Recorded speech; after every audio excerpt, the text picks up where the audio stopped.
Hey guys, and welcome to the official podcast of Develop Development Unplugged.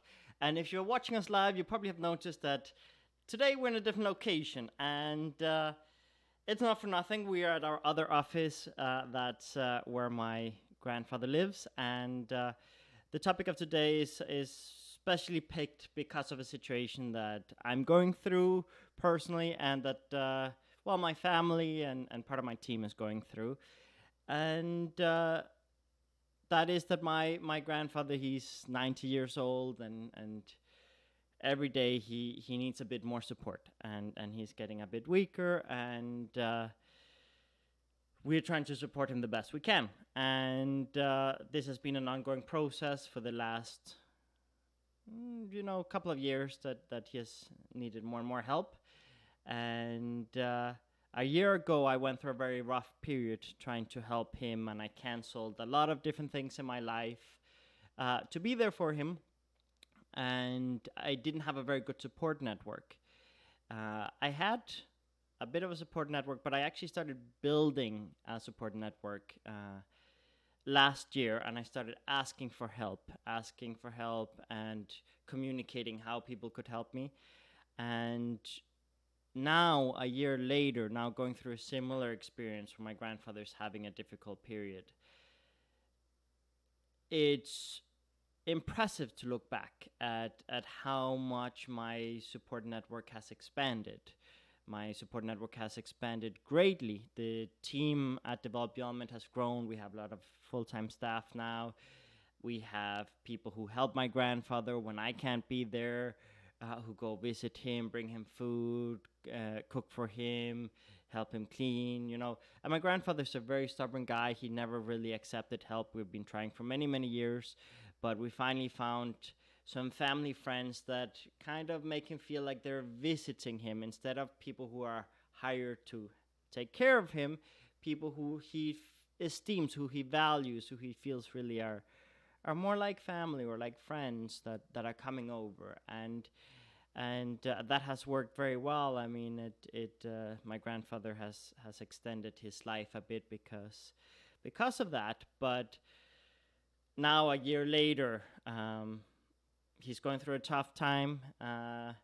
Basically, what happened sometimes with my grandfather at his old age, being lonely after my grandmother died, and is he enters certain types of depressions at time, and stops wanting to eat, and really refuses to eat, and we give him food and he spits it out, and so we get very creative with all kinds of different things. I mean, baby foods, ensure, electrolyte drinks, all kinds of different things to make sure, like soups, liquids, just kind of whatever we can kind of do to make him consume his nutrients. But it's a challenge. And so this episode of today is gonna be a little bit different than other episodes. In this episode, I am not really joined by anyone on the team, because the team is still back in the main office doing a lot of great work. Steve is here helping me behind the scenes. He might pitch in during the podcast like he sometimes does. So I'm not totally alone. But so that's something that you'll notice in this episode. And if anyone is watching live, please feel free to share your context, your stories, your questions in the chat if something comes up. But I really want to have a conversation with you guys about learning to ask for help, learning to seek help. I see it a lot with my grandfather. He's a very stubborn guy because of pride. Because of pride, he doesn't want to ask for help. He refuses help. And it's been a big process to build enough trust and help him change his mental narrative about help. And I mean, we succeeded with him by making him feel like it's friends and family visiting rather than hired people. But I also found out that in my life, I was having a hard time asking for help. Asking for help was something that I wasn't really trained to do. asking for help was something that I had kind of been told that, don't use people, don't take advantage of people, don't be selfish, don't be needy, help people, don't ask for help. Like, uh, there's a lot of cultural narratives, there's a lot of judgments about being needy and quote unquote taking advantage of people. I put quote unquote because there's a lot of stuff that really is not taking advantage of people. There are a lot of times where asking for help is a generous act. And asking for help is a generous act because it's a compliment to the other person. It's an expression of trust. Something I've learned is that every time I ask for help, people are like, thank you for letting me help. Thank you for trusting me. Thank you for including me. People love being included. People love feeling that you trust them. People love feeling that they're part of your life. I mean, people who value you want to be there for you. And I think you probably know this from the fact that you probably want to be more involved in some people's lives that they might not be receiving your help. For example, my grandpa. We've all wanted to be there more for him, and it's been hard. I mean, even up to a few years ago, he wouldn't let us into uh, his apartment much. He was very. I mean, my grandfather. We talk about personality psychology here, so to give a little bit of context, my grandfather's primarily an introvert, so he values his personal space, his independence, and he really, for most of his life, wanted really that people don't invade his space. And only in recent years, once my grandmother died, did he get into the I miss having friends, I miss having a social life, because he depended on my more extroverted grandmother to provide him with that, social aspect. That even though he would always complain about, oh no, I don't want to party, I don't want to see anyone, I don't want to go to this get together, and he would cancel many of them, but the few he would join, he would appreciate, because sometimes having people of other personalities helps us take us outside of a comfort zone, have new experiences, and when we're left alone to our own, like totally deciding for ourselves, what happens sometimes is we can end up creating little bubbles where we stay inside our comfort zone. So, my grandfather, he when my grandmother died, obviously started missing a little bit that kind of more social context. And interestingly enough, ever since my grandmother died, I've been able to build a much stronger bond with him. I've been able to be with him in a way I couldn't before, because uh, he opened up in a way he had never opened before. And with age, as he gets older, he has started to realize he needs help. But he really has been waiting till last minute to really not fight too much. I mean, he still fights. Even like if I want to give him a glass of water, he'll argue that no, no, no, no, no. So he's still stubborn. But the interesting fact is, sometimes when we have enough motivation for something, we can get out of our comfort zone. And with my grandfather, I think a few things came into play. I think he realized at some point he needed to accept help, even if it went all against his pride. Um, but it's hard. It's hard sometimes. Sometimes we're proud people, and yeah, it. My sister, who's following the chat. And the stream from the office, writes, I wouldn't be here if you hadn't asked me for help, and I'm so grateful to be part of this. And it's actually a very, very real situation that happened, that about a year ago, or a little bit more, a year and a half ago, I was really overwhelmed, feeling a great sensation of being alone, having a very important project with developed development, and having a great burden of taking care of family. Because for those of you who know my personal story and know about developed development, I do have a part of my personality that focuses on taking care of people. So I assumed the default state of taking care of everyone around me, especially my family. but I felt so alone in the process. And there came a point where these priorities became more important than my fears. And I talk a lot about this: make your goals more important than your fears. Uh, and when I made these projects, both Develop Beyond and Take Care Family, more important than any excuses or any um, mistakes I could make in the process, that's when I started asking for help. And I actually reached out exactly to my sister and to my mother, and to Steve, actually, who was in Canada. Uh, and I listened. I told them, listen, I have this very, very important project. I'm doing some really good stuff here. I'm really proud about the choices I'm making, but I need help. I can't do this alone. I have taken on too much on my plate, and I cannot quit because I have a great sense of responsibility, but I need help. I need help, any way, shape, or form that it can be provided. And but I was also specific. I did, to some degree. I mean, there were some things that we had to learn. How can we work together? Where can we complement each other? But there was also an element of, these are the specifics I need help with. How can we make it happen? And yeah, it's very. I mean,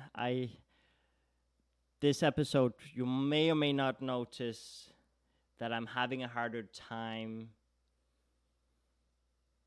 It's a difficult topic. It's a difficult topic for me because there's a lot of emotions involved. And I actually told Steve and I told my sister via chat before this podcast, I hope I don't have an emotional breakdown in front of the camera. And I was like, I'm going to distract myself. And for those of you who know me, I'm a very, very, very emotionally stable person. I'm really, really chill under most circumstances. A very stable genius. Where did that come from? That's what Donald Trump calls himself. Oh, Donald Trump calls himself a very stable genius. So Steve made a joke about that. But yeah, I mean, it's funny because now this time that I have opened up to have more of a support network, I'm also sharing more of my frustrations, more of my fears, more of what goes in my head. And a lot of people around me are a little bit surprised. They're not surprised that I feel this way, but they are surprised about how much these things affect me compared to what I've demonstrated in the past. Because I'm known as the guy who's like Teflon. I mean, people can do anything to me, anything can happen. I can experience abuse, I can experience failure, I can experience the world falling apart around me, and I'm the eternal optimist, or like Steve and sometimes my dad like to call me the fatal optimist. I can find the beauty and the positive in anything. And in this kind of situation right now, where I'm going through helping my grandpa during a difficult period, the interesting thing is, last year I locked myself up. We have a like 3 apartments in the same building. My grandfather has his, and then we have 2 others, right? So I would go every half an hour with my grandpa, give him something to drink, something to eat, like visit him all the time. But I would kind of give him his space, and I would lock myself up the rest of the day, like when I wasn't with my grandpa, in my apartment, because I was so overwhelmed with everything, and I didn't really talk to people. I didn't really share what I was going through much, and I kind of kept it all to myself. But when I was going through that period, a lot of things were happening. And my first instinct was, I'm going to cancel everything. I had been invited to give some workshops in Spain. I had gotten invited to speak in front of 500 people at a huge entrepreneurship expo. I think the biggest one in Latin America, if not the second biggest, with 180,000 people present at the expo. But I mean, my talk was for 500 people, which was, I think, the second biggest talk stage available. And those were very big opportunities for me, but I was canceling everything. I said, no. I'm not going to do anything that related to work. I'm just going to focus on helping my grandfather. And luckily, I had people who really begged me to help them by giving them workshops in Spain, and really made a very good, strong case as to why I should go and help and be there. And the way I approached it was, okay, how can I help both my grandfather and help these people in Spain that are asking for help? And that's when we asked a friend for help. We asked a friend for help, a friend here who lives in the same city as my grandfather, and who's a great family friend, who's always been there for us. And we asked her, listen, is there any chance you could help with our grandfather while I do a quick trip to Spain? And she was more than happy to help, and actually she felt grateful for the opportunity. And it turned out that she was going through a bit of a difficult period herself. She had lost certain opportunities and was a little bit lost, and her family life at home was a bit difficult. And suddenly she had this opportunity to do something that got her mind off of a lot of the difficult stuff she was going through. So she actually has thanked me a million times for this help. And every time I talk to her, and she'll be on the Spanish podcast this afternoon, for those of you who speak Spanish, she has thanked me a million times for showing up in her life. And the reality is, I've been thanking her for the same thing.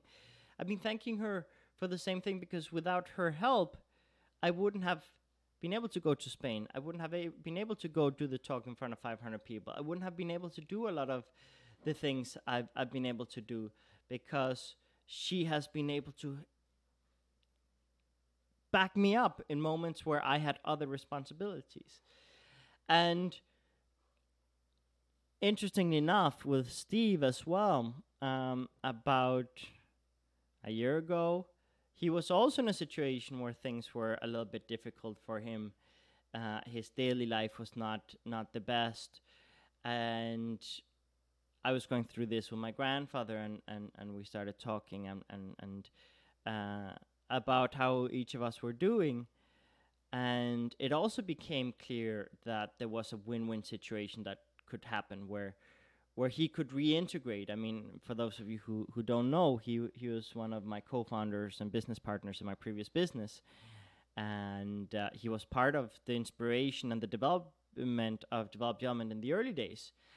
And interestingly enough, when I heard that he was going through a rough time, I told him, listen, I have a plan for you. I have a plan for you. And those words apparently struck with him. He really valued that he could get reintegrated because he had certain kind of regrets about how he left the previous business. And when there was an opportunity for him to reintegrate, he was very excited. It gave him something to look forward to. And it was a win-win situation.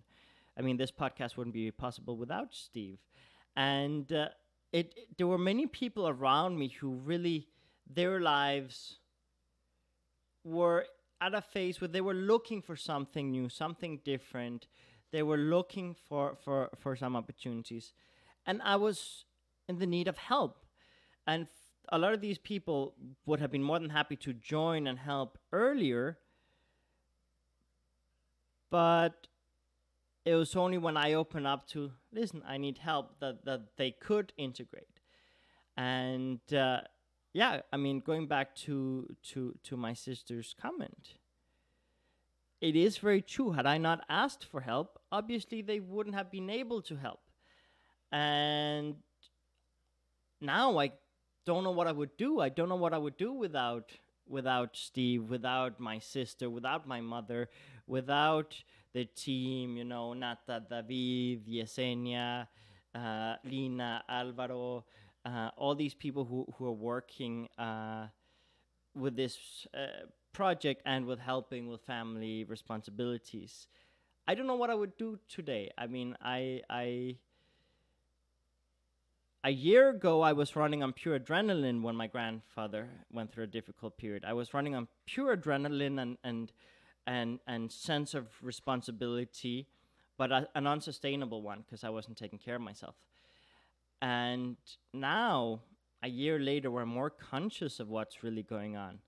It's actually to some degree harder for me than a year ago, but it is easier because of the support network I have. So I do want to have a little bit of a discussion with you guys. So I wanna challenge you guys to ask yourself in your life, how many people are there waiting for an opportunity, waiting to be integrated into something, waiting to have a sense of purpose or a mission, and how many people care about you a lot and worry about you and want to help you, but you're not letting them in because you're too proud or too arrogant or too insecure to ask for help. There is something called the Benjamin Franklin effect that we sometimes talk about here on the podcast and in our workshops, and it's basically something that Benjamin Franklin discovered, that when he had to create political alliances and persuade people to help him, people who had helped him in the past were really, really likely to help him again. But people that owed him a favor were very unlikely to help him. And it turned out that people who had helped him in the past, every time that they helped him, would kind of justify in the mind, I'm helping this person because I care about them. I'm helping this person because I like them. And also, they were helping because they felt a certain confidence boost. They felt valued. They felt appreciated. They felt like they had something to contribute to something. People love having the ability to contribute to something. They love being included as well, but it's not just about being included. It's about being included, but also feeling that they're making a difference. That's something I've learned as a leader, that if you hire someone and they don't see their value, they don't realize all what they're contributing, just being included but not feeling that they're contributing can make them feel bad. So making someone feel included, but also making them feel valued, making them feel like they're making a difference is powerful. And we're all fantastic at devaluating ourselves. We all are great at making less everything we do and not seeing our self-worth. And when someone comes and asks for help, that's an acknowledgement of, hey, listen, I think that you can do this better than me. I think that without you, I can't do this. And that makes people feel special. That makes them feel valued. So there's a difference between going and telling people, hey, do this, do that. You need to do this. You owe me this favor. I mean, like Benjamin Franklin discovered, telling someone, oh, you owe me a favor, that's not a good way to get for help. That's not a good way to build alliances, build support networks. But to go up to people and say, listen, I've always been able to count on you. Can I count on you one more time? That works incredibly well. And I know this both as a leader and as someone who's been involved in many projects and worked many jobs. I remember my first sales job. I had a fantastic sales manager. And this sales manager, he came up to me. And when I was under that manager, I sold 3 or 4 times more than anyone in the department. And it's no secret. I have had periods of my career that I've been a top salesperson and periods of my career where I was on the bottom. And the biggest difference was my managers, my leaders. And in this particular case, this guy, he got the best out of me because he knew I wasn't motivated by money. He knew I wasn't motivated by commissions. He knew I was motivated by customer service, by leadership, by helping people. And so he was like, he came up to me and he was like, hey, buddy, I wanted to talk to you. I've been seeing that you're selling like 2-3 times more than anyone else in the department, and you really know what you're doing. And I've always been able to count on you, and I was hoping to ask you for this favor. Is there any chance you could take time to train everyone else in the department to know their products, know their services, know how to sell this? Could you please help them, because I think you have probably more understanding about all of this than anyone else. And in that moment, I was like, yes. And I came in on my off days. I would go in on my off days and sit and train people. And I would sit one-on-one and train everyone. And I wasn't being paid for those hours. It was on my off day. I wasn't a manager. It wasn't part of my responsibility. But I was asked to do my manager a favor. But I was also made feel special and valued. So I started focusing on, hey, I'm gonna help. I'm gonna help all what I can. I'm gonna help all I can, and it it was really really powerful. And the interesting thing is if you go further back, like if you really think back at all the people who've helped you, and I'm gonna drop some more names now. Previously, I mentioned all the people who are here full time, and the reality is to get to where I am today. It was a bunch of people who started helping me, and I remember, for example, when I got into new places. There are two people who are come to mind right now, Marcela and Fernanda, from kind of different languages and different countries. But when when when all of this happened, where I was feeling very alone, I asked for help, and I remember I was in a trip stuck in Brazil. I had a lot of things falling apart next to me and around me. And when all of that fell apart, my former business partner quit. My former coordinator for Brazil quit. And I went to Fernanda and I was like, listen, I need help. I need help. This is very important for me. This project is very important. And I'm in a difficult spot. And what am I going to do? And in that moment, in 2 seconds, she planned things. She planned a tour for me. She planned more cities. And all of a sudden, we had a tour with 7 different cities. We had radio shows, newspaper articles. We had talks in front of 200 people. We had all kinds of different things that happened. And actually, a moment of difficulty suddenly led to our biggest trip in Brazil. And before that, going a little bit further back, Marcela. Marcela is from Argentina. I had a big fear of doing things in Spanish because, for those of you who don't know, I'm mixed. I've lived all over the world. I've never lived in one country for long enough to really be perfect at any language, but I think the main constant is English. Steve goes, pretty good at Canadian English. Yeah, I lived many years in Canada, so. But I mean, I had a big fear of doing things in Spanish. Spanish and Danish, 2 languages that I speak quite fluently, I still make more mistakes than I would like. And I felt very ashamed of that. And Steve goes, less than you think you do. And basically, when a lot of opportunities started coming up in Spanish, I remember there was someone within the ecosystem of TED Talk Mexico that was trying to get me on to do a TED Talk in Spanish. And there was also people on TV. I got invited on TV several times. And I eventually got on TV and started being on TV even weekly for a period of time on an entrepreneurship program. And here now in a probably in a week or so, I'll be on TV again. In Spanish, and the reality is, in the beginning I was like, no, I can't do things in Spanish. I make mistakes in Spanish. I don't speak proper Spanish, blah blah blah blah blah. And I mean, I speak perfectly fine. I mean, yes, I make mistakes, but I mean, there are native speakers that sometimes even make more mistakes than me. I've had to learn that they're not the hard way, but just I had to learn that by being like super self-aware and aware of the people around me. But yeah, when I started doing things in Spanish, it was Marcela that actually came up to me and she was like, "Listen, this stuff is gold. I need you to share this with the world. I need you to share this with the world because, I mean, this is important stuff.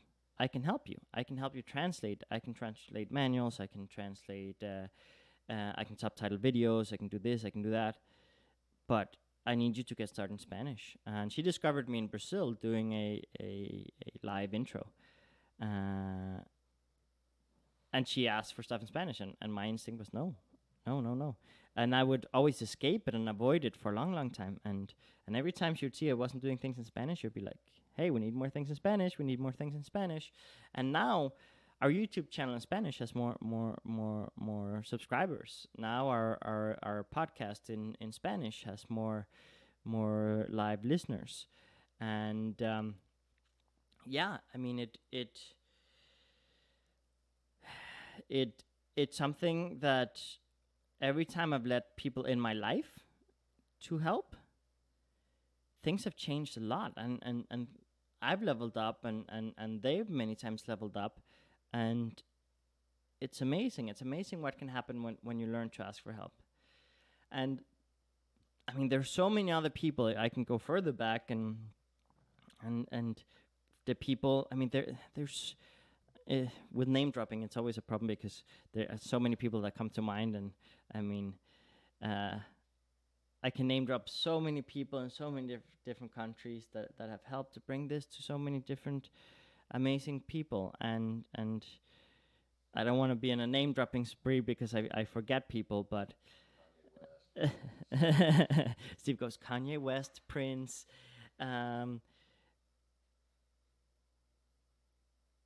Yeah, I mean, all I can say, if you've helped even for 5 minutes, thank you.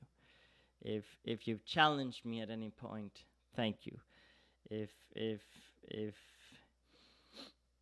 if you've pushed me out of my comfort zone, thank you. No matter where in the world you are, thank you. Because every team, I mean, every team and every person who's collaborated with us has really taken this to the next level. But yeah, I mean, this idea of asking for help, it's so essential, and most people I know, they feel like a burden. They feel like they're a burden on the world. They feel like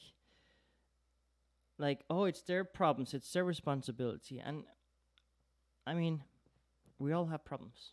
We all have dynamic lives. I mean, yes, we work in personal development. We have a lot of tools to deal with a lot of situations, but there's not a single tool that can prevent all problems in life. I mean, let's be real.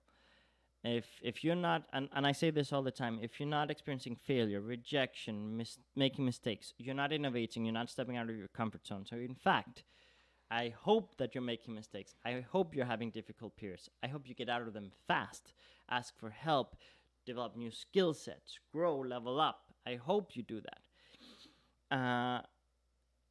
But I will say, there's so many people out there, and I know so many people who feel like it's my responsibility. And as someone who loves to help people, I know so many people who I try to help, and they go, no, I can do this myself. No, you shouldn't do that. You shouldn't help me with this. You're not allowed to help me with this. You're not allowed to help me with that. That's my responsibility. And sometimes there are things that we have to go through ourselves, sure.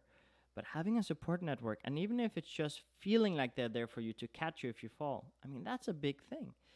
That's a very big thing. So yeah, I mean, whenever you can identify that there's something that's difficult in your life, even if it's something that you feel is private, ask for help. I mean, whether it's a health issue, a mental health issue, a financial issue, a personal conflict, a relationship issue, there's someone that can help you. And different people are going to help you in different ways in different moments. Some people are going to be there for 5 minutes, and some people are going to be there for the long road. That doesn't make the one that's there for 5 minutes less valuable. Sometimes you need someone who just shows up in the right moment and helps you in that very key moment. It's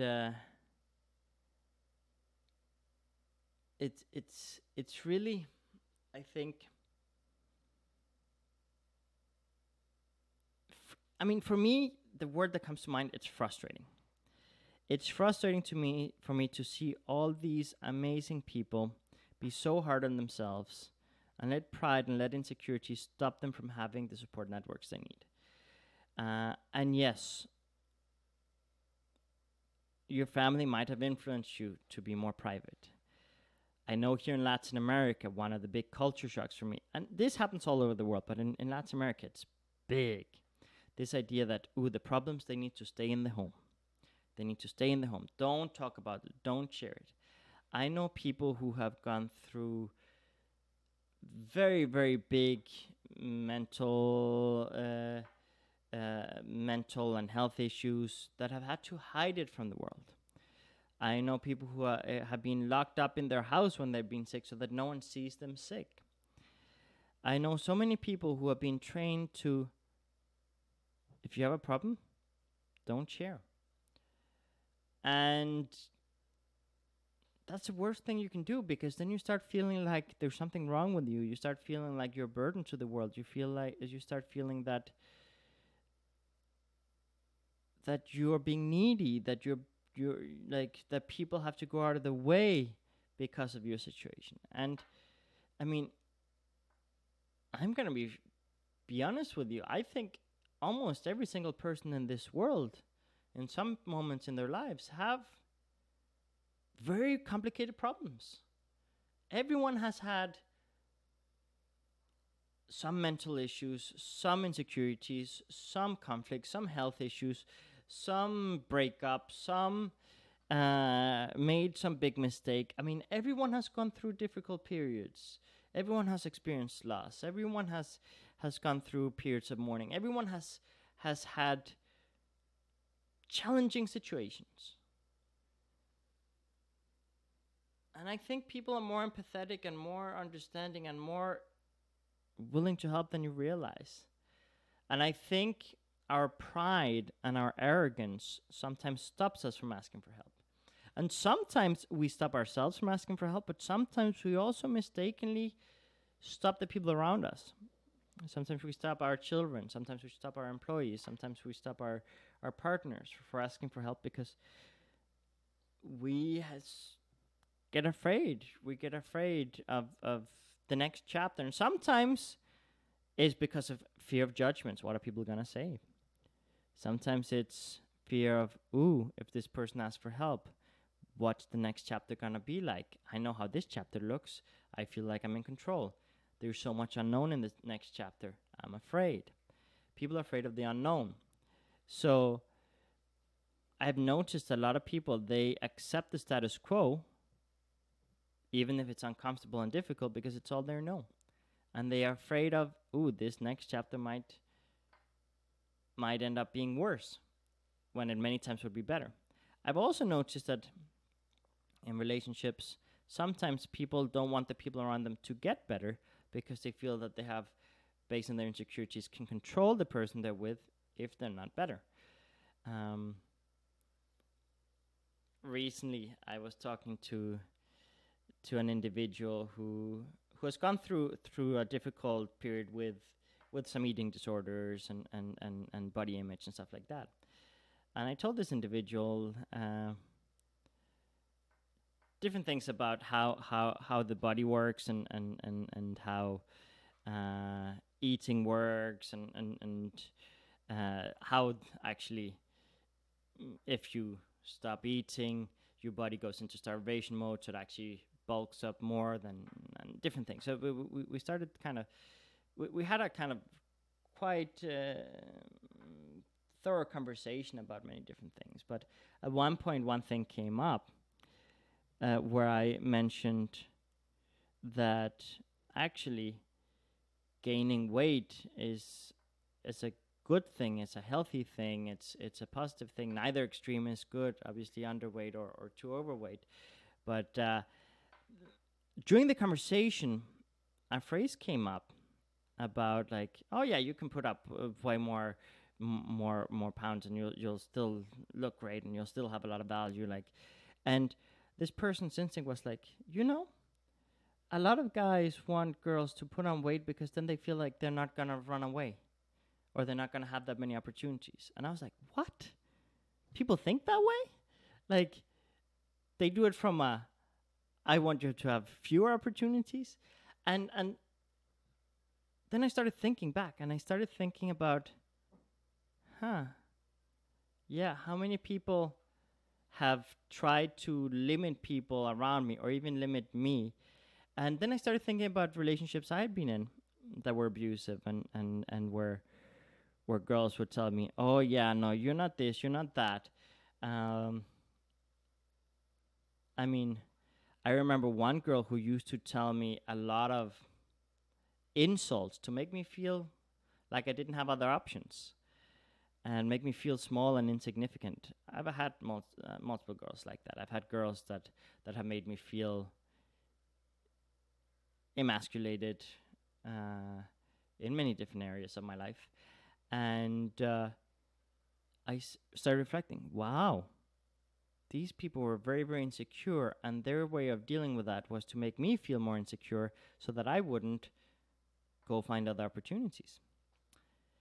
So reflect when you have relationships or parents or grandparents that because of their insecurities, they teach you not to get better, not to ask for help, not to level up.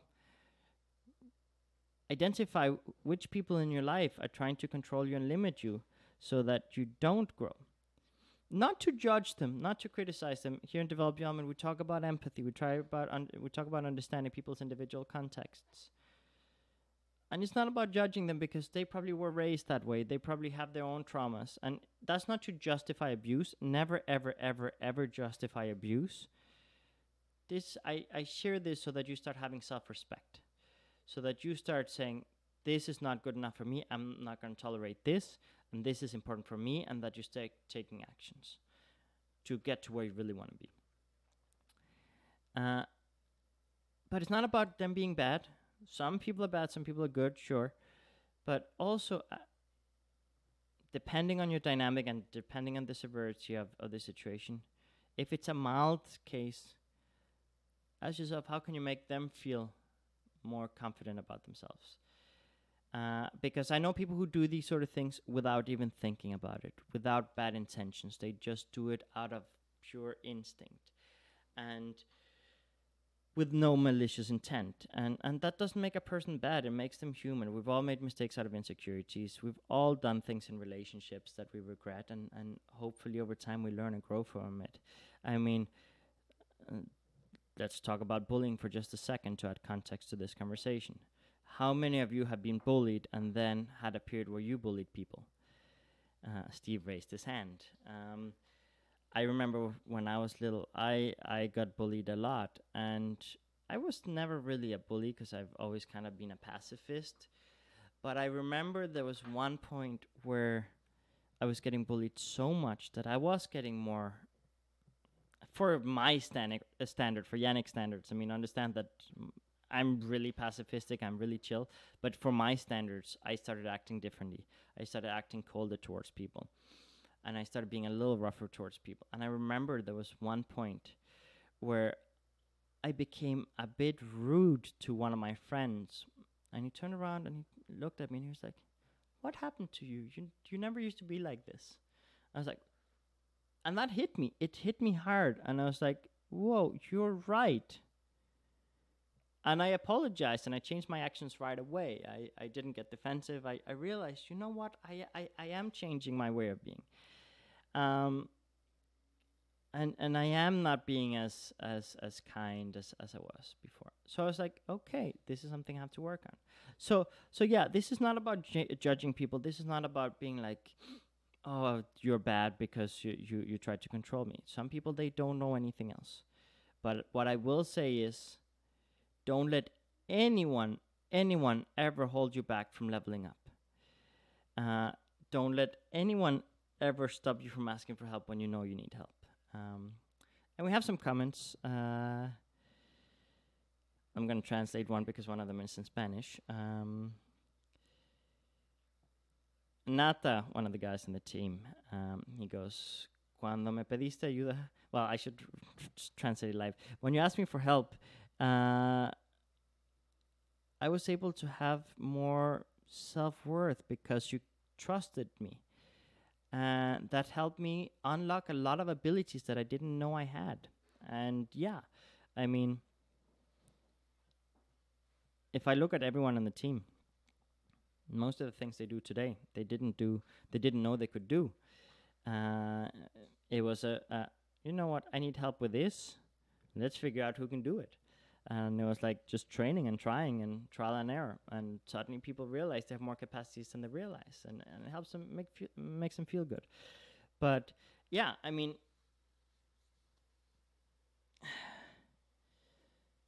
it's very, very, very important that we challenge ourselves to be like, okay, I need help. Asking for help if I do it the right way is a compliment. It's not about being bossy. It's not about being demanding. And I also think about managing expectations.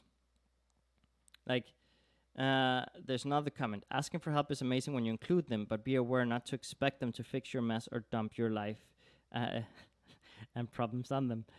Steve gave me Kleenex because he thinks I might get emotional. Right under the table. Yeah. Yeah. Yeah, this is a very different episode than usual. But yeah, asking for help without having concrete expectations is a very, very important point. And that was my mom that shared that. So thank you. It's important because a lot of people, they have so concrete expectations that like they might ask for flowers, but if they get blue flowers instead of yellow flowers, they're like, "Ooh, you got me blue flowers. You don't care about me. You don't love me. Blah blah blah blah blah. You don't even know me. You don't pay attention to me." Instead of being like, "Oh, how kind this person wanna got me flowers." Like, it's a cheesy example, but like, Steve goes like, "Fuck off. Enjoy your flowers." Like, but how many times have you done something super kind, super generous, with the best intention in the world, and the person's like, "What? That's not enough. Or that's wrong. You don't know me. That's not what I like." And it's like, oh, the effort was missed, right? So also don't be that person that you ask for help, but then when you get the help, it's not the help you want, and then you complain. Because I've had that too. With my uncles, I used to help them a lot with their businesses, with their ventures, their ideas, their projects. And I realized that every time I saw them, they would complain about how I did it wrong or didn't do it the way they wanted, or that I wasn't enough, or that I hadn't done this other thing that they wanted. So I hardly ever got a thank you, but I got a lot of criticism. And I was like, that's not working for me. That's not working for me. So it was like, okay, let's let's reevaluate this. And then I started being like, no, I'm gonna redirect my efforts to help people who are more grateful. So gratitude is key. Help people who are grateful, not just with words, because I understand that some people are more emotionally expressive than others. For some people, it's hard to say thank you. For some people, like saying thank you. Some people do it with actions. Some people do it just being there for you, including you, confiding in you. Some people they do it with actually words, expressing gratitude verbally. But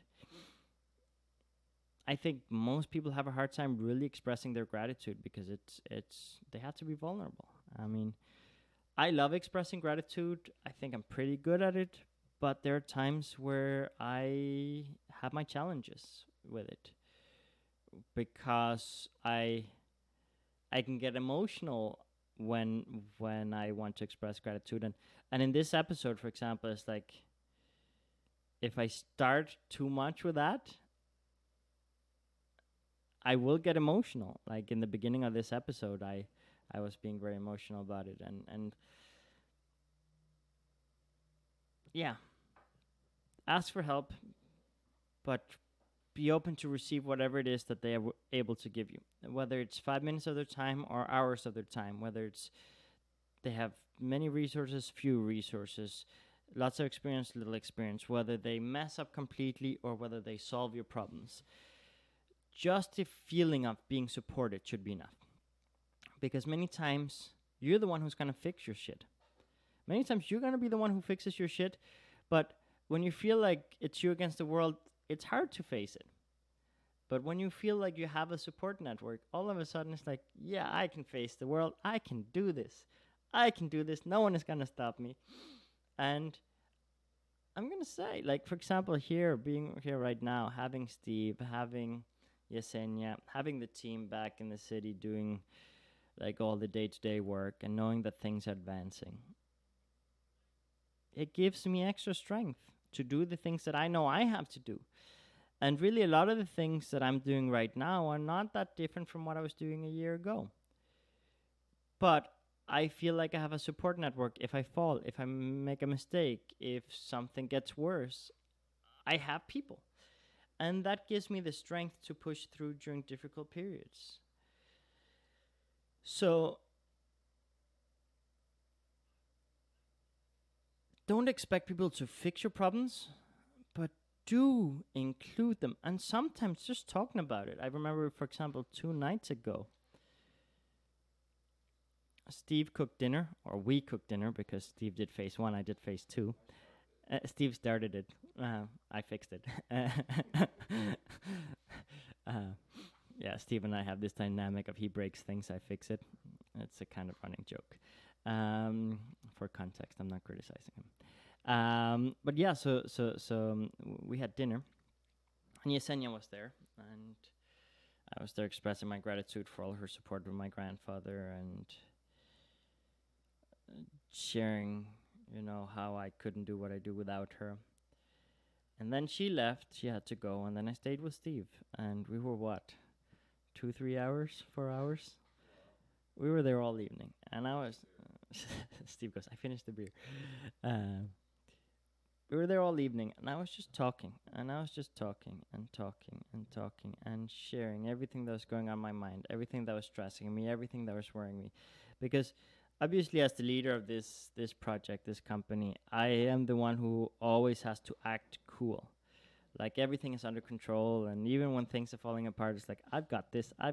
When people are about to give up, don't worry, I'll figure it out. And I usually do. But I do because I have a great team. I do because I have a great team that can help me. But just the feeling of being able to unload what was in my head was like, such a relief. It was like taking a bunch of weight off my shoulders, just being like, and it was great. It was great. And I mean, it's why people pay so much for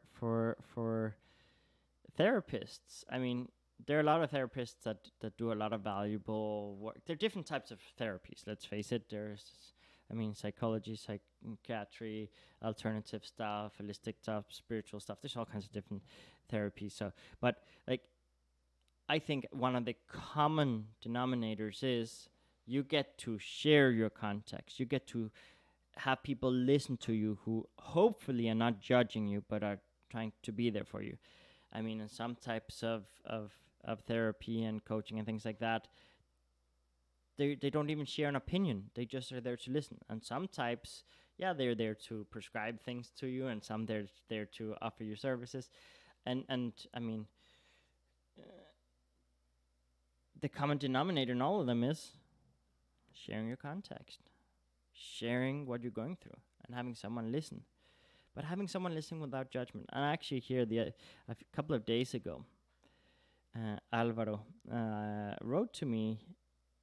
He does different things, including some types of coaching, and he was like, the thing he wrote, and there's something that struck with me. It's like, I'm here for you. Let me know how I can help. If you need more people there, I can drive people there, no problem. But the key thing he said, more so than the concrete specifics he offered, he said, I'm here for you if you need someone to listen without sharing an opinion, without any judgment, without any suggestions. Just, I'm here to listen. And when he said that, it was like, holy shit. That's what I need right now. Because last year, when my grandfather was going through a rough time, what I did was I locked myself in the apartment because I didn't want to be overwhelmed with people's judgments and opinions about how to do things. And the first time my grandfather went through a difficult period, everyone judged us because my grandfather, he asked us not to take him to hospitals or old folks' homes or anything for for as long as we could, like give him his independence for as long as he could, because the moment he lived a dependent life, he didn't want to live anymore. And he said he would rather die in peace in his own bed than at the care of a bunch of like professionals. And every time we've brought doctors over to do basic checks and help with basic stuff, it's always been a fight, right? So he always wanted to be the most independent for as long as possible. For as long as possible, and my brain goes in so many different directions, so many. Yeah. Steve goes impressively so. I'm trying to think what I was trying to say with this story about my grandfather, because when I think about my grandfather, when I think about this whole journey, there's so many emotions, so many flashbacks, and I think one of the biggest challenges for me right now is dealing with flashbacks of what I dealt with a year ago, and going through these things again now. Yeah, no, it's tough. It's tough. But I mean, yeah, having a support network is good. But what was I saying with my grandpa? Why was I going through that story? Yeah, before that, why why would I? Well, obviously it's irrelevant. Ah, yes, yes. Thank you. Yeah, I got flashbacks, and I was like, but yeah. So what I was getting at is last year when I was going through all of this, I would get flashbacks. No, my mind is all over the place in this episode. I almost didn't do it because I didn't know if I was mentally ready for it. Yeah, there were so many people. Everyone judged us and criticized us because my grandfather, he wanted his independence, and everyone was like, he should be in an old folks' home now, or he should be hospitalized. He should be like this. And every time I would tell my grandfather, I need more help. I cannot help you alone. I mean, I'm not a healthcare expert. Like, I know a lot of things, but I mean, I can't do this.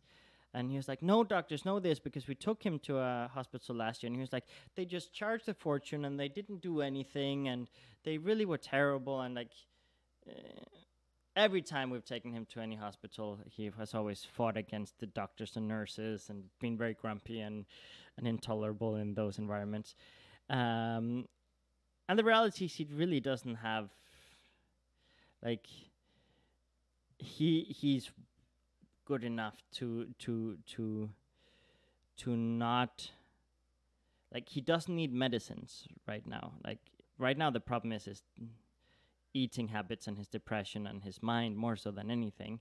When we have taken him to doctors for checkups in the last few years, he has been fine. I mean, he just, yeah. So anyway, going back to the point I was sharing, is sometimes you just need someone to listen, because last year everyone have gone through something with their parents or their grandparents, and they had their tips on how to do it in the best way. It's like when you have a kid for the first time, everyone is going to teach you how to be a good parent. Or when you start a new business, everyone is going to teach you how to run your business. Well, when you're helping someone, especially someone who's going through a difficult period, everyone is going to have their judgments, but everyone is always an expert. And I appreciate the thought that goes into helping. I understand the instinct to want to help. I also am one of those people. If you ask me for help, I'm going to give you opinions. I'm going to give you context. I'm going to give you tips. I am that type of guy. So I get it and I appreciate it. But when Alvaro said, listen, I can be there and just listen to you without opinion, without answers, just listen to it. It's like, wow. Right now, that sounds very good, because everyone is telling me. And this time also, all of a sudden, I stopped. Even though I've been much better at asking for help and sharing my context, especially the first few days, then I started getting into my bubble, and I started not talking to so many people. And then suddenly people were like, so you're not talking to me anymore? Like, have you forgotten about me? And like things like that. And I was like, no, I'm just going through a difficult time, and talking about it can be hard. talking about it can be hard. So it was like, and talking about it is hard when you get too many opinions and you get too many judgments. So when I realized, okay, there's value in just having someone listen, and that's where going back, it's when you're expanding your support network. Sometimes it's as simple as I need to feel like there's someone there to not judge me if I mess up. Right now, I think with my grandfather, I know he's grateful for what I'm doing. I know he's proud of what I'm doing and the way I'm doing it. What I'm afraid of is what everyone else thinks about how I'm doing it and what I'm doing, because I'm trying to follow my grandfather's requests and expectations as much as possible. But there's so much noise and so many different opinions. You should do this, you should do that, you shouldn't feed him this, you should feed him that, you should try that, you should do this. And I love the feedback. I love the suggestions. I'm really grateful for everyone's care enough to take the time. And this is important. I mean, you've got to be grateful. People are going to help the way they know how to help. And while it's annoying, don't take it personal. I mean, all these people who have criticized us during this process, they're just trying to help. Might not be the most helpful way, but they're just trying to help. So yeah, don't have expectations about how people help you, but just seek help, seek expanding the amount of people who are there for you. And yes, have a healthy balance between the people who are gonna be there without judgments and the people who might challenge you, because sometimes you need someone to challenge you to get out of your comfort zone. I mean, sometimes with my grandfather, I'm so afraid to go see him, wondering, is this gonna be the last day I see him?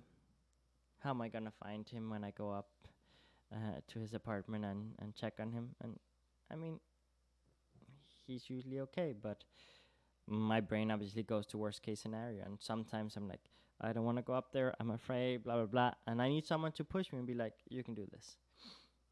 And yeah, I mean,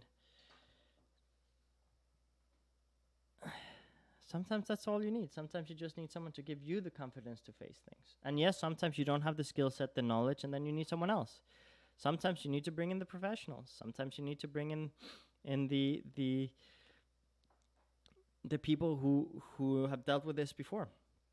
Like what I've learned also now. Last year when I went through this with my grandfather, it was easier and it was harder. It was easier because I had no idea what I was doing. But it was also easier because I had no idea what I was doing. Now I have more of an idea what I'm doing because I've been through this process before. But interestingly enough, one of the things I did discover was having met and talked to people who've been through similar things has helped me as well. Because I was like, okay, there are other people who know how it feels to be in a situation like this. But yeah, I mean, I know this podcast is more of my personal narrative and my personal take based on my personal context right now. But I do challenge you to ask yourself in your business, in your family, in your relationship, in every area of your life, with your insecurities, with your mental health, with your physical health. How much are you trying to face everything alone? How much are you trying to face everything alone because of pride, because of arrogance, because of insecurity, because of fear of judgments? And is there any way that you can make the goal of overcoming these things, the goal of facing these things, the goal of tackling these things, more important than your fear of judgments, fear of failure, fear of all that good stuff? For me, that was the biggest thing. And I know I say it a lot, but like with my grandfather and with the business here at Develop Your Element, the moment I made that decision, and a very conscious decision, and I reinforced it to myself, helping my grandfather is more important than the fear of being judged by neighbors or other family members. My goal of helping my grandfather based on how he asked me for help is more important than the opinions of people who don't have the context. We talk a lot about context and development. When people don't have enough context, it's hard for them to help you. And it's very likely that they're going to judge you. If you don't take time to communicate the context vulnerably, openly, share all the details, if you don't take that time, their help is going to be based on their insecurities, their fears, their context, their past. And it's just not as valuable. It's just not as valuable. And one thing I've learned, and I've learned it in the business a lot, with my team, the more I share all the difficulties that we're facing, all the challenges we're facing, all my emotional challenges, the more vulnerable I am, the more expressive I am, the more they can help. The more I reserve things to myself, the less I share, the more I act like everything is okay, the more people on the team, they fill in the blanks and assume things. I've had people on the team assume the worst in many situations. Assume ugly things, unfair things, unkind things, because they didn't have the context. And when I've sat down with them and shared, this is the reality of the matter, this is what's happening, this is why this happened, this is why this happened, this is why this was done, this is why this was done this way, then all of a sudden the feelings of things being unfair, the feelings of things being wrong, the feelings of mistakes being made suddenly disappeared. And suddenly my team was much more productive. So yeah, share context with people, but don't share context with people and don't spend time trying to get people's approval. Share context with people so that you get better help, because there's a difference between trying to get better help and support and trying to justify your actions. For example, with my grandfather, my instinct at first was like, I'm going to justify exactly why I'm doing everything I'm doing the way I'm doing so that no one will criticize me. That's not a healthy mentality. That's a distraction. That's noise. But when I started thinking of, okay, how can I help people help me more? Okay, I can help people help me more by sharing, this is what I'm going through. This is what I'm facing. These are the insecurities. These are my instincts. These are my needs. These are my deficiencies. These are the opinions. These are the requests. This is the challenge. The more I shared, the more people could help. And my policy now is really, the more you're an open book, the better. And a lot of people are probably going to disagree with me on this, but the more secrets you keep, the less allies you're going to have. The people who I know that are most open, authentic, real, transparent, trusting, they have more allies. When people see the best in people instead of being in their mind and concluding things, because we're all good at seeing either good or bad when we want to. And if we want to see bad, we will see bad. If we want to see good, we will see good. And yes, it's very good to convince ourselves that someone is ungrateful, someone is rude, someone is selfish, someone is judgmental, someone is this. And while it might be true, that might not be their permanent state. Sometimes that's a state of them being insecure, being drained, not having enough context. It might be a momentary thing. There are many people who I've met in the wrong moment who I've assumed wouldn't work with me, who now work with me every day and help me a lot. There are so many different things that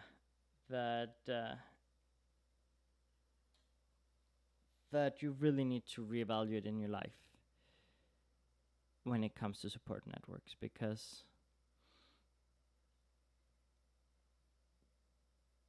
I have people to this day tell me almost every day, I don't like asking for help. I don't like asking for support. I don't like asking for this. I need to deal with this myself. This is something I need to go through. You don't need to do this for me. You don't need to do that. No one needs to save me. No one needs to help me. No one needs to do this. In many different versions, both in work, both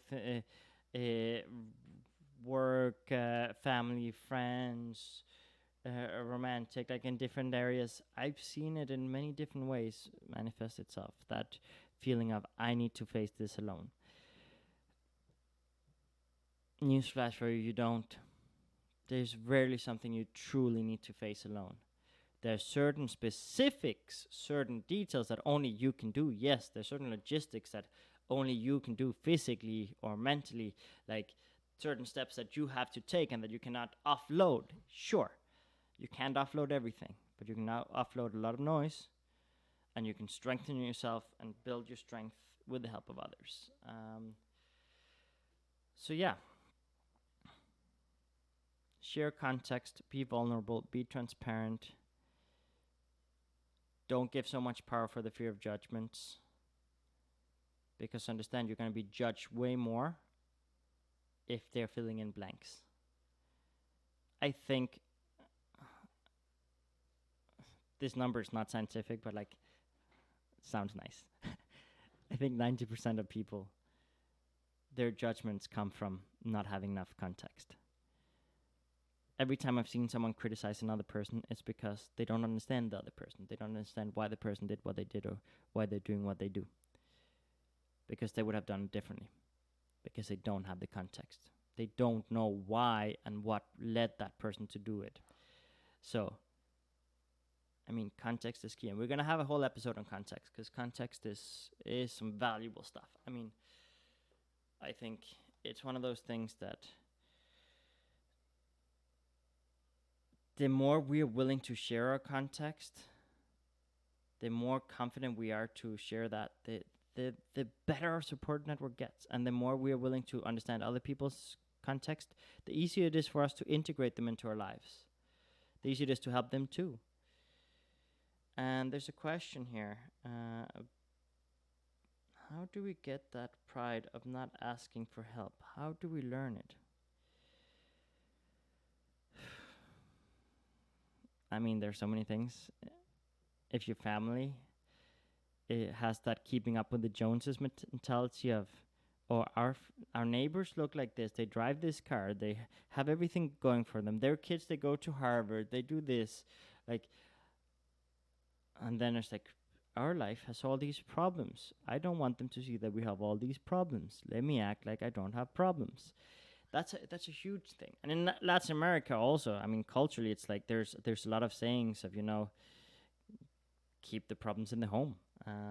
But outside of Latin America too, I mean, the keeping on up with the Joneses thing it's a very American phrase, I think. I'm not sure where it originates from, but it's a common phrase. But yeah, I think our parents, they want to guide us also, and sometimes when they're guiding us, when they see us struggle, there's a period of denial.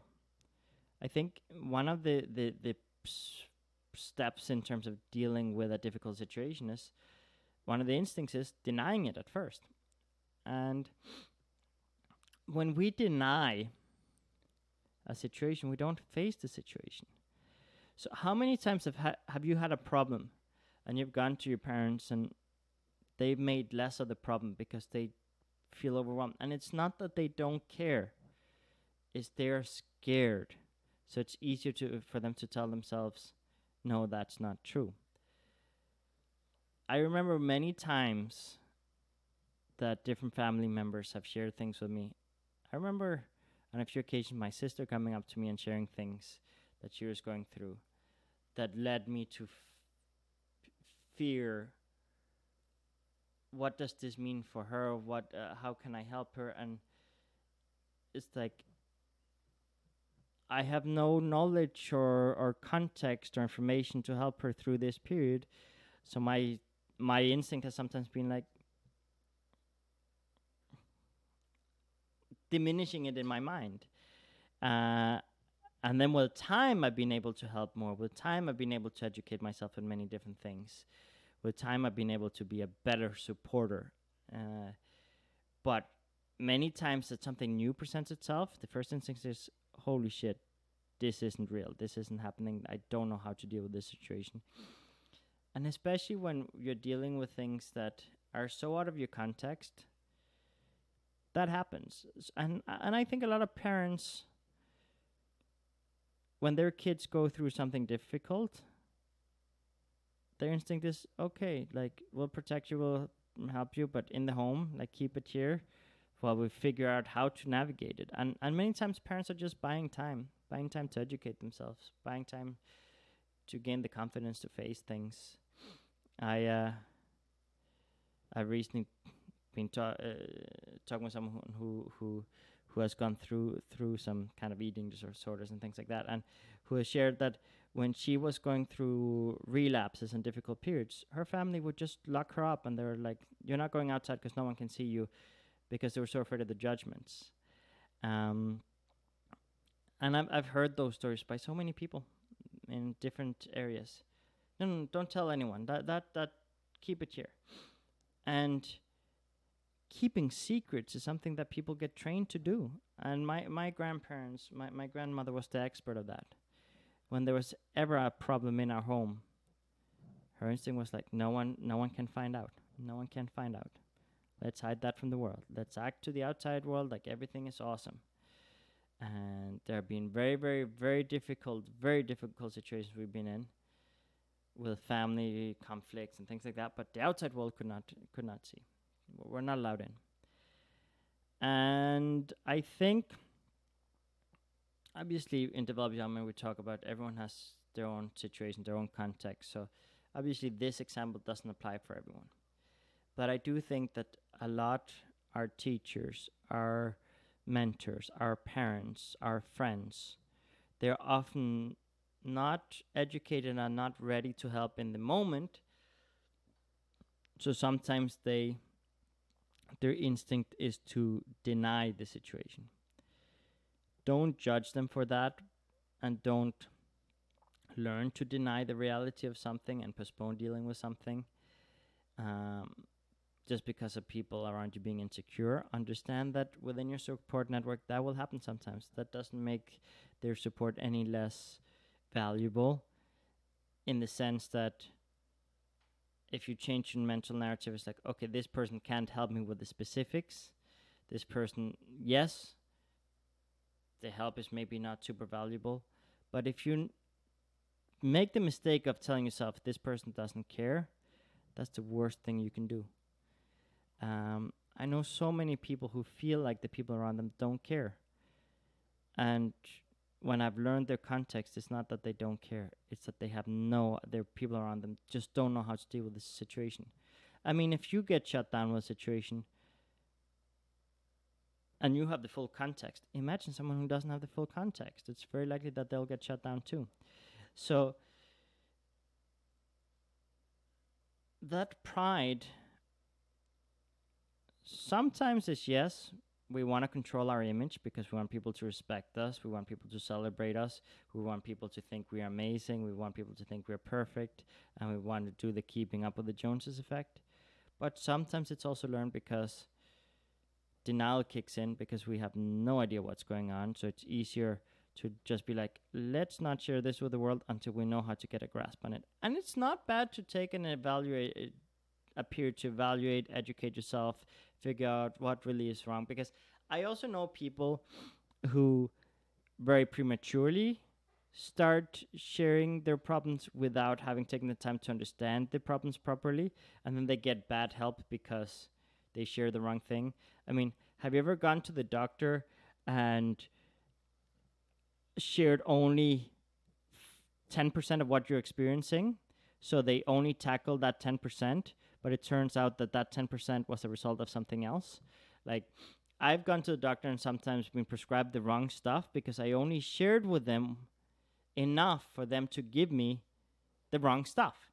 I did, but I wasn't really aware enough, and I hadn't connected enough dots to paint them the whole picture.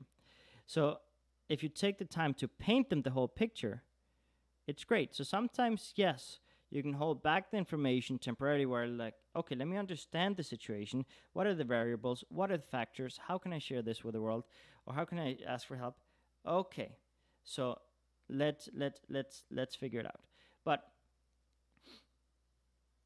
just don't make the mistake of getting paralyzed because of fears. And I think fear of judgment is one of the biggest one. I think when we're talking about pride, and the question that was asked specifically is, how do we get that pride? Pride, fear of judgment. And fear of judgment comes when we've been rejected a lot, criticized a lot. And yes, I'm sharing, for example, situations of how it could have happened in a very organic way, but there are also people who have traumas. There are people who have been rejected, have been told that they're burdened. There are people who have been told that their problems aren't real. There are people who have had more concrete, strong reactions to things, and I think if you've had very concrete, strong reactions, you might not be asking this question because you will probably identify, oh, yeah, when I was going through this problem, my mother or my partner or my this said that's not true, or that's wrong, or you're such a burden, or you're so dramatic, or you're so arrogant, or you're so this, and dismiss the situation. Maybe you're forgetting, but ask yourself, how many times have you had problems where you've gone to someone and they've just dismissed the situation? Another thing happens that's different from pride, but is true as well. How many of you are just fatigued from trying to ask for help and no one will listen? How many of you have been begging for help, maybe not in the most efficient way, and hopefully I can help you be more efficient with your ways, but how many of you have felt like you've been asking for help for years and gotten the constant reply of, no, that's not true, that's not real, that's not okay, that's like, and then you just give up and you just conclude that, oh, it's not worth it. But you have to understand, not everyone is capable of helping you. Not everyone is ready to help you. That doesn't mean that you should stop trying to find the ones that are. For example, I know a lot of people have asked me for help for many things that I have not been able to help them with. But I also know many of them have been able to find other people that have been able to help them with because they had a different context, different experience, different capabilities. We can't all be whatever anyone needs from us in any moment. We can try our best. But there's always someone out there who is ready to help and has the context and experience to help. And that's also something you have to understand. Knowing who to ask for help from is important. I mean, I have learned very clearly there's certain things I will ask certain people. I know now what can I count on my mother for? What can I count on my sister for? What can I count on Steve for? What can I count on the team for? Like, I know very clearly I have this type of issue, I go with this person. If I go with a different person, they will maybe not have the preparation to provide me with what I need in that moment. So, yeah, don't give up seeking help. For example, I'll give you an example. My sister has suffered from a lot of different things over the years. But one of the most difficult things that we've gone through with her is certain anxieties, panic attacks, chronic pains, and sometimes those things are interconnected. Not always, but and we tried different things, and over the years, it's been a long journey. I mean, and we still haven't figured it all out. I mean, there's still some chronic pains there that we're working on. Still sometimes anxiety, but I mean, much, much, much better than before. But the cool thing is we never really stopped educating ourselves, seeking out things, finding out information. And that's something I challenge you to. There's some things in your life that are difficult, that will take time. There's some support networks and that can be built overnight, and there's some that take several years. The bigger the challenge or the less context or experience you have in the area that you're facing, the longer time it's going to take. So be patient. Don't give up. Don't give up on yourself. Don't give up on the people around you. Share your context. Seek other people's context. Explain what you need based on the way that the other person can understand. Remember, we all have different personalities. We all have different contexts. We all have different experiences. So just because you have one context doesn't mean that the other person will understand it right away, because they might need different vocabulary, different examples. For example, when I talk with my grandfather, I have to use vocabulary that's different. He doesn't know what the internet is. He doesn't know what apps are. He doesn't even know what a smartphone is. So I have to use different vocabulary that works with his context. For example, a doctor and a lawyer, they have different vocabulary. So if a doctor is going to ask a lawyer for health advice, that's not very likely. But obviously, the way he would have to ask it would be with much more colloquial terms, because the lawyer would not have the context and experience. So yeah, understand that when you're asking for help, use language and examples that the other person can understand. Turn it into something that the other person can understand using metaphors if needed. Because when you use metaphors, it's easier to assess the situation objectively than sometimes when you face the real thing. So that's another tip. And yeah, understand that asking for help is generous. It's very, very generous. It's inclusive. There are people waiting to help you, and it creates win-win situations. And in business also, and in family also, sharing vulnerability is nice. It's good. People value that. It makes you more real. It makes you more human. We've all followed certain celebrities and certain entrepreneurs during the difficult periods, and we've respected them more for it, not less. I don't think anyone respects any entrepreneur less who has shared their struggles. On the contrary, it's, wow, I didn't know all of what was happening behind the scenes. And why do you think that vlogging is so popular? Like, for those of you who don't know what vlogging is basically grabbing a camera and documenting your life. People like to know what's happening in your life. So let people in. Let people in. And yeah, stop fearing judgment, because many times the fear of judgment is making you give up on a lot of things prematurely. So yeah, I will wrap up this episode. Thank you very much for accompanying me during this episode with this slightly different format, with this slightly different rhythm. It was one I had to do. I did not have the mental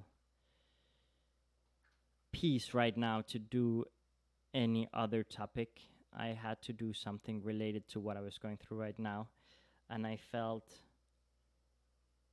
talking about asking for help, because of how much of a difference it's made on my last year, how much I value and appreciate all the help. I had to do this episode about this. I couldn't make it about anything else. So I thought long and hard about how I wanted to share with the world what I'm going through right now. And the most appropriate way to do it was to do a podcast to encourage you guys to ask for a bit more help. So thank you. And thank you for all the heartwarming messages and support in all the different ways that you guys have been supporting me. So, and yeah, if you guys see a little bit of inconsistency from my part, and I know some people have been asking me where I am and what I've been doing, I have been absorbed a lot by this helping my grandfather's situation for many months, and I've been kind of traveling less and doing less events and keeping trips shorter and driving back and forth a lot between cities, trying to get the basics done in the office and then come here with my grandfather